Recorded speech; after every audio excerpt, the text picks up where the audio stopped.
Perkenalkan, saya Hasan, Chapter Presiden Jakarta Mitra Mandarin. Istri tentunya satu ya Pak ya. Wow. Dan 2 putri dan sepasang cucu. Usaha saya bergerak di bidang garment.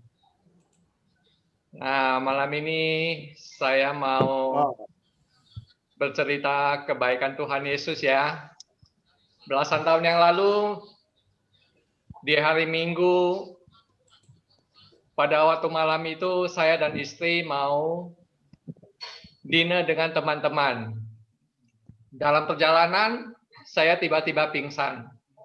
Begitu saya sadar, saya sudah ada di rumah sakit fluid, di ruang UGD. Dan dokter jaga UGD menyarankan saya untuk mencari dokter Profesor Satya Negara.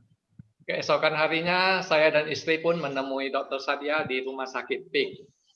Dan saya disuruh MRI.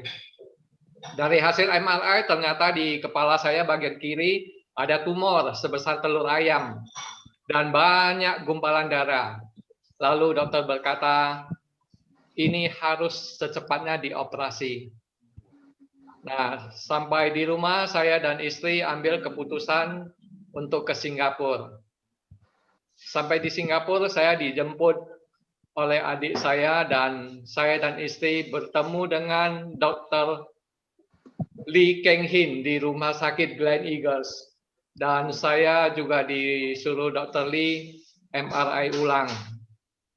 Dari hasil MRI ulang juga ternyata ya memang ada tumor dan banyak gumpalan darah juga. Lalu Dr. Lee menjadwalkan saya operasi 1 minggu lagi. Dan Dr. Lee berkata, operasi ini butuh kurang lebih 10 jam. Dan ada resiko, yaitu setelah dioperasi, tangan saya bisa gemetar waktu menulis. Dan berbicara bisa sedikit cadel. Nah, lalu sebelum dioperasi itu,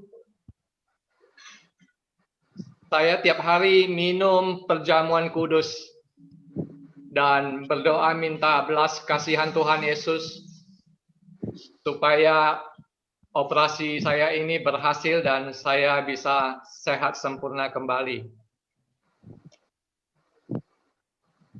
Nah, setelah dioperasi, saya dipindahkan ke kamar. Dan saya ingat sekali waktu Dr. Lee masuk ke kamar saya, dia langsung berkata, kamu harus berterima kasih kepada Tuhanmu. Teman-teman sekalian, mengapa Dr. Lee bisa berkata demikian? Karena waktu kepala saya dibuka, gumpalan darah yang banyak itu hilang secara ajaib. Wow. Sehingga operasi yang seharusnya 10 jam hanya menjadi 5 jam lebih. Dan resiko tangan saya bisa gemetar dan berbicara sedikit cadel, saya tidak mengalami itu. Amin. Wow. Inilah kebaikan Tuhan Yesus di dalam kehidupan saya. Sekian kesaksian saya ini. God bless you all. Amin.